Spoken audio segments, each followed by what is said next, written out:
요한계시록 1장 9절에서 20절까지의 말씀입니다. 요한계시록 1장 9절에서 20절입니다.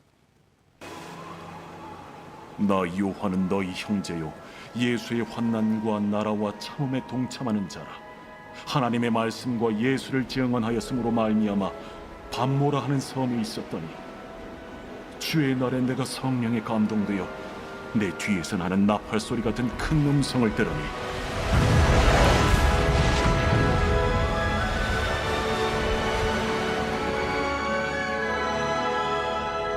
네가 보는 것을 두루마리에 써서 에베소, 서머나, 버가모, 두아디라, 사데, 빌라델비아, 라오디게아들 일곱 교회에 보내라. 몸을 돌이켜 나에게 말한 음성을 알아보려고 돌이킬 때에 일곱 금 촛대를 보았는데 촛대 사이에 인자 같은 이가 발에 끌리는 옷을 입고 가슴에 금띠를 띠고 그의 머리와 털의 희기가 흰 양털 같고 눈 같으며 그의 눈은 불꽃 같고 그의 발은 풀무불에 단련한 빛난 주석 같고 그의 음성은 많은 물소리와 같으며 그의 오른손에 일곱 별이 있고 그의 입에서 좌우에 날선 검이 나오고 그 얼굴은 해가 힘있게 비치는 것 같더라. 내가 볼 때에 그의 발 앞에 엎드려져 죽은 자 같이 되매 그가 오른손을 내게 얹고 이르시되 두려워하지 말라. 나는 처음이요 마지막이니 곧 살아있는 자라. 내가 전에 죽었었노라. 볼지어다 이제 세세토록 살아있어 사망과 음부의 열쇠를 가졌노니 그러므로 네가 본 것과 지금 있는 일과 장차 될 일을 기록하라. 네가 본 것은 내 오른손의 일곱 별의 비밀과 또 일곱 금 촛대라. 일곱 별은 일곱 교회의 사자요 일곱 촛대는 일곱 교회니라.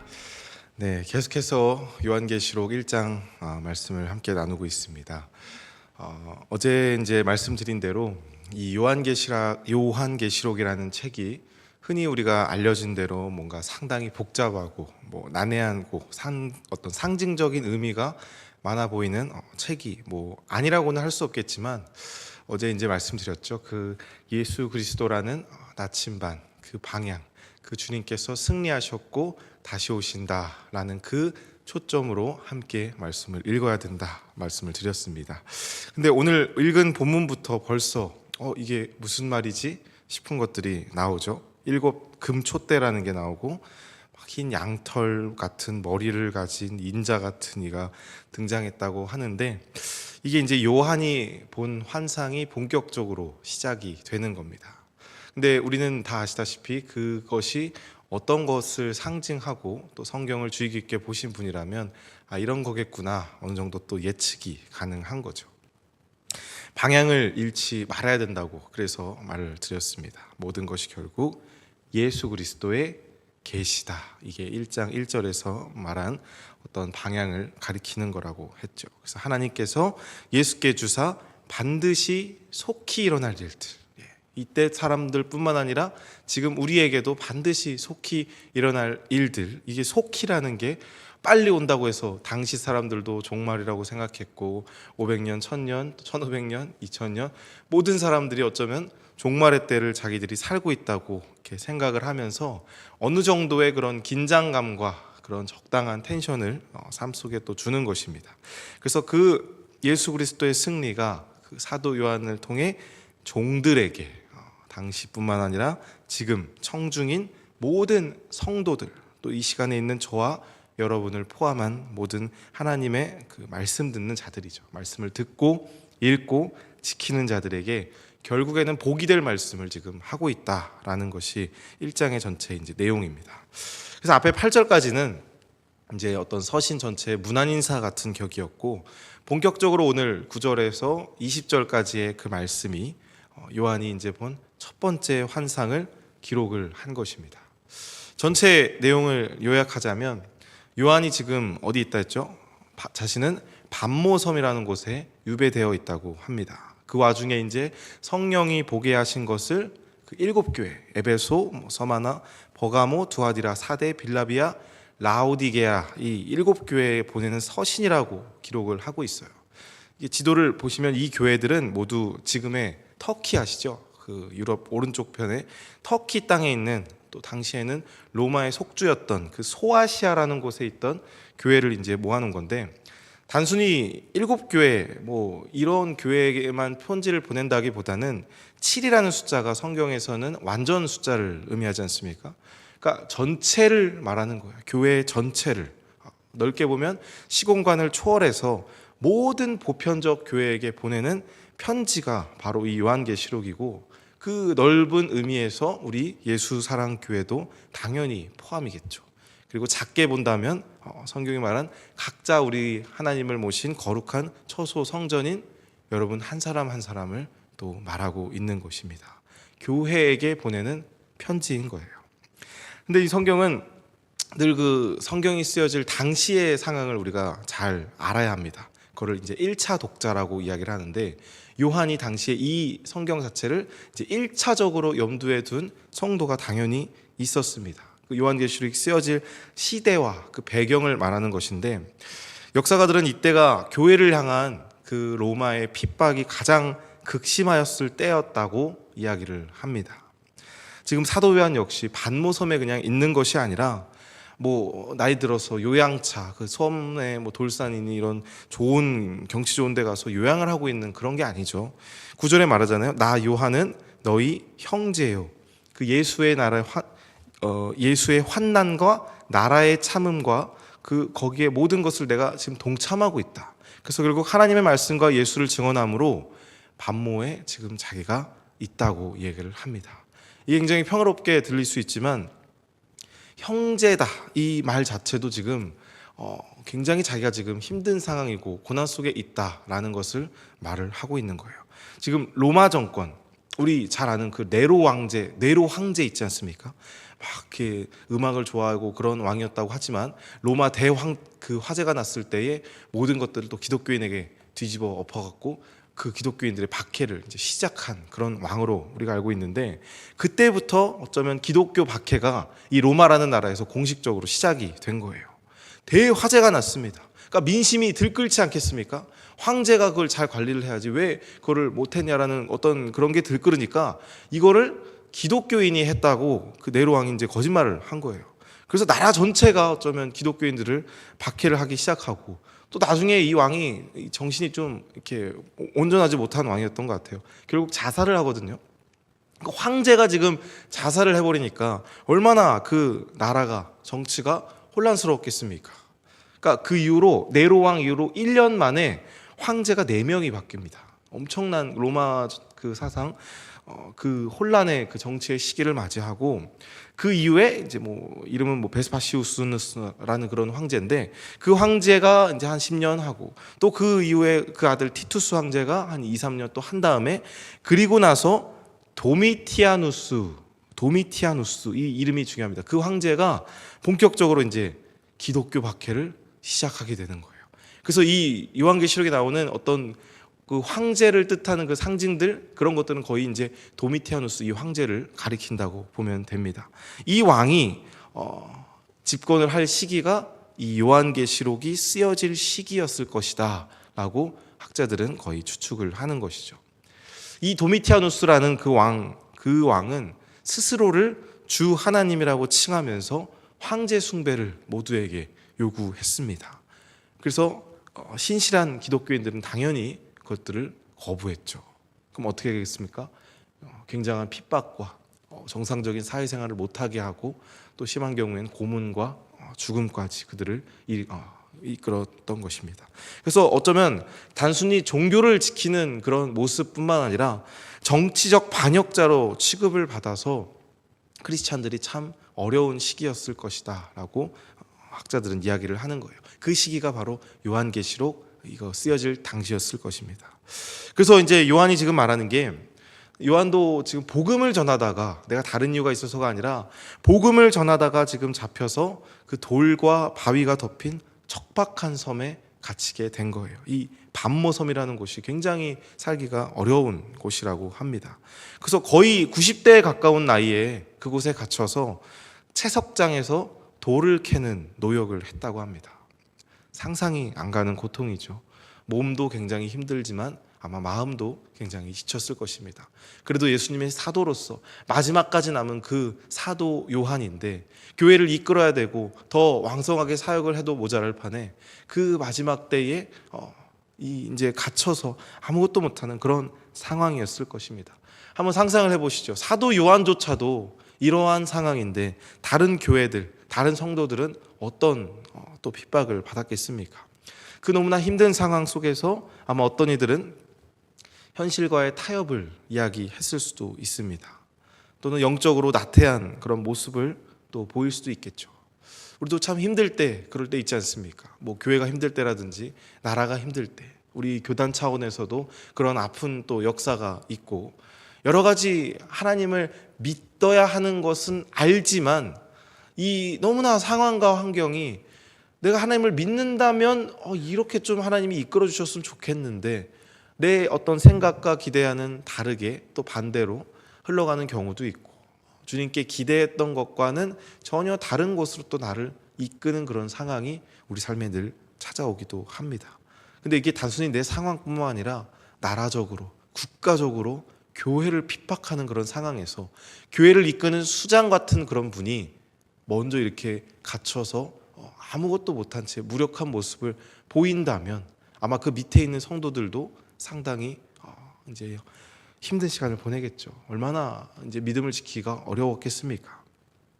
그래서 이게 단순히 당시 그 시대 사람들이 믿음이 약해서 그랬다고 말하기보다는 세상의 중심이었던 당시에는 뭐 지금은 뭐 미국이다 어쩌다 얘기하는데 당시엔 정말 세상의 중심이 로마였습니다. 특히나 그 유럽 서구권 사회에서는 그 로마의 핍박 아래에 영적인 리더예요, 사도가. 얼마나 그 다른 수많은 사도들이 그 전에 이미 다 죽었고 마지막 남은 사도 요한, 이 사도 요한이 아무 힘도 못 쓰는 모습 가운데에 당시 예루살렘 성전마저 돌 하나 남기지 않고 무너질 거라는 그 예수님의 예언과 똑같이 모든 게 지금 없어진 상태란 말입니다.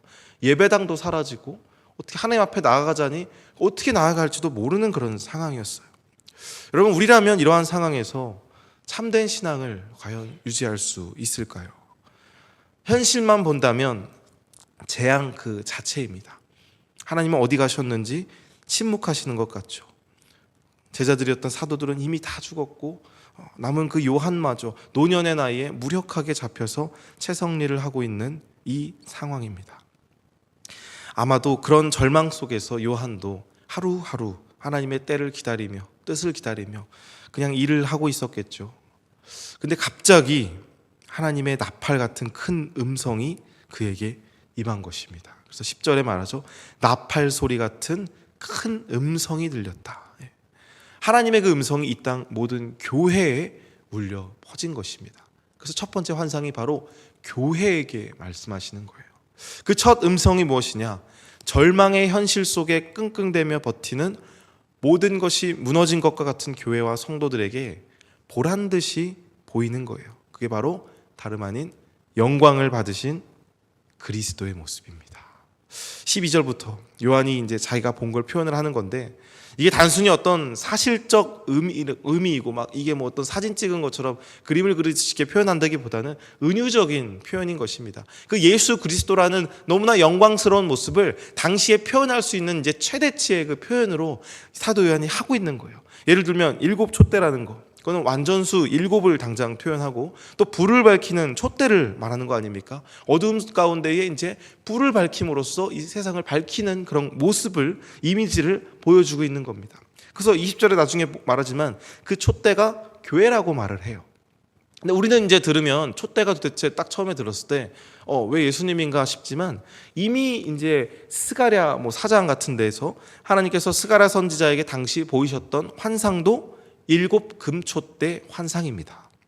이제 당시 스가랴 시대도 역시나 그 학계와 같이 우리 그 에스라 때 배우잖아요. 수요일날 외부 방해로 막혔던 그 성전 건축을 다시 재건해라. 하나님의 그 교회, 성전, 예배당을 다시 재건하라는 메시지를 하면서 이제 보여줬던 환상이 일곱 금촛대인데 그때 이제 스가랴와 학계가 역시나 교회에 대한 중요성, 왜 성전 건축을 멈춥니까? 너네가 멈췄다. 외부 세력이 문제가 아니다. 라고 하면서 그 스스로의 어떤 교회됨을 다시 한번 세우면서 했던 이 은유가 일곱 금촛대였기 때문에 아마 이 요한계시록을 듣는 성도들은 딱 듣자마자 교회의 이야기구나 딱 알았을 것입니다. 교회를 말하는 거예요.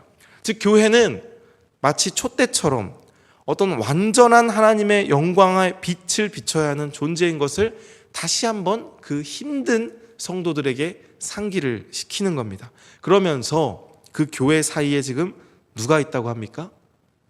인자 같으니 누구겠습니까? 바로 예수 그리스도입니다. 근데 그냥 가만히 서 계시는 게 아니라 거니시고 있다고 말을 해요. 인자 같으니가 그 7 금초대 사이 교회 사이에 늘 함께 하시고 상주하시고 거하시고 계시다. 여러분 이게 왜 위로가 되겠습니까? 당장 우리나 성경을 모르는 사람들이 딱 보면 암호처럼 돼 있고 이게 무슨 소리야 하지만 인자 같으니 어린 양의 머리털 이런 게 다 이거를 듣고 읽는 사람들에게는 예수 그리스도를 이야기하는구나. 예수 그리스도를 이야기하는구나. 7 촛대 우리 교회를 향한 말씀이구나. 하나님이 여전히 우리 교회를 통해 말씀하고 계시는구나. 그 교회 사이에 예수 그리스도가 여전히 계시는구나. 비록 현실과 상황은 절망적이지만 우리가 끝난 게 아니구나 라는 그 희망의 메시지를 지금 사도 요한은 하고 있는 것입니다. 말씀드렸다시피 로마가 기독교 그 핍박이 극심하던 때였어요. 우리 예전에 일제강점기 때 우리 시인들이 지지난주인가요? 그 윤동주의 그 시 이런 거 보면서 그 사람들은 물론 그 기독교를 이용해서 그 정치적 어떤 메시지를 전달한 거죠. 또 수많은 사람들 다른 말을 하는 것 같은데 결국 그 말이 우리나라의 독립을 의미하는 거구나 이런 시들 많지 않습니까? 이 비슷한 거예요. 요한계시록 시를 이제 여러 가지 상징들을 이용해서 막 쓰고 있지만 로마 사람들이 봤을 때 아마 이 사람들이 무슨 소리 하는 거야? 라고 했을 수도 있어요. 근데 믿는 사람이 딱 보면은 우리 예수님 얘기하는구나. 우리 교회 이야기하는구나. 우리가 끝난 게 아니구나. 아직도 사도 요한을 통해서 하나님 말씀하셨구나. 나에게 소망이 있구나. 그 소망은 바로 예수 그리스도구나 라는 이야기를 지금 하고 있는 거예요. 말씀을 통해서 다 무너진 것과 같이 모든 게 끝난 것 같은 상황이지만 그 사이에 여전히 인자로 오신 예수 그리스도가 계시다는 것입니다. 근데 그 예수님은 어떤 모습인가요? 여전히 완전하세요. 가슴에 금띠를 띠고 눈이 불꽃 같으시며 발은 단단한 주석 같으시고 얼굴은 해가 힘있게 비추는 모습, 완전하신 모습으로 여전히 계신 것입니다. 그리고 말씀하시죠. 17절 하반절에 그가 오른손을 내게 얹고 이르시되 뭐라고 하십니까? 두려워하지 말라. 두려워하지 말라. 나는 처음이고 마지막이니 곧 살아있는 자라. 내가 죽었다 이제 영원히 살아있을 것이다. 사망과 음부의 열쇠가 내게 있다. 반드시 그 일은 장차 일어날 것이다. 또다시 희망을 이야기해요. 반드시 속히 일어날 일들을 이제는 인자께서 또 말씀하시는 겁니다. 지금 보이는 이 상황이 끝이 아니라는 거예요. 희망을 가지라는 겁니다. 그 희망의 근거와 원천은 오직 예수 그리스도께 있다는 것입니다. 절망에 처한 교회에게 하나님께서 주시는 메시지예요. 여러분 이 말씀을 듣는 당시 요한계시록 그 핍박받는 성도들의 마음을 한번 느껴보시기 바랍니다. 얼마나 위로가 되었겠습니까? 소망이 아마 샘솟았을 것입니다. 말씀드렸다시피 이때는 당시 사람들조차도 종말의 시대라고 생각을 했어요. 그들이 원했던 종말은 당연히 예수 그리스도의 재림이었습니다. 곧 다시 오신다고 하시고 자기들 눈앞에서 하늘로 구름 타고 올라가셨거든요. 그러니까 당연히 자기들 때에 예수 그리스도가 다시 오실 것이라 생각을 하긴 했었어요. 이들도. 근데 아직도 예수님은 오지 않으셨죠. 그러나 우리의 삶을 본다면 속히 온다, 그 때가 있다, 그 말을 우리의 삶을로 빗대어 말하자면 우린 다 끝이 있습니다. 기다리고 있습니다. 다 우리가 올 땐 순서 있지만 갈 땐 순서 없다는 말도 우스갯소리가 있듯이 다 우리는 그 때를 기다리면서 다시 주님 만날 그 날을 우리는 기대하며 살아간다는 거예요. 그럼 우리가 어떤 소망을 갖고 어떤 희망 가운데에서 살아가야겠냐는 것입니다.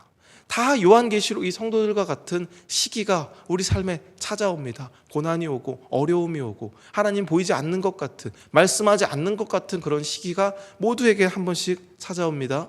혹은 정말 국가적으로 그런 일이 실제로 발생할 수도 있습니다. 전 세계에는 정말 예수님을 믿는다는 그 사실 하나만으로 지금도 가족이 멸절당하고 핍박받는 곳이 지금도 너무나 많습니다. 어쩌면 우리는 너무나 쉬운 환경 속에서 너무나 편안하게 하나님을 믿고 있는지도 모르죠. 그래서 이런 말씀을 들으면 사실 잘 와닿지 않는 것도 있습니다. 그러나 늘 예수 그리스도께서는 낮은 자를 위해 오셨다고 하고 절망과 과부와 핍박받는 자들을 위해 오셨다고 한 이유가 바로 그런 게 아닐까 싶습니다. 어렵고 힘들 때일수록 어두울수록 빛은 빛나기 마련입니다. 사랑하는 성도 여러분, 우리에게도 이 소망이 있습니다. 그런데 이 소망이 소망일 때는 정말 우리가 하나님께 집중할 때예요. 이게 단순히 그냥 말씀으로 존재한다고 해서 나에게 그냥 소망으로 존재하는 게 아닙니다. 이 말씀을 내 것으로 받아들이고, 비록 내 삶은 이들과 같지는 않습니다.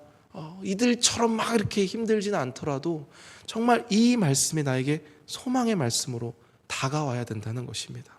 여전히 내 삶이지만 끝이 있다는 걸 늘 인지하고 주가 그 끝을 완성하신다는 사실을 늘 인지하면서 그 소망으로 나아가는 오늘 이 시간이 되기를 주님의 이름으로 간절히 부탁드립니다. 우리 어둠 속에서 밝게 빛나는 그 해처럼 빛나는 주님을, 그 영광의 빛을 늘 사모하며 오늘도 나아갑시다.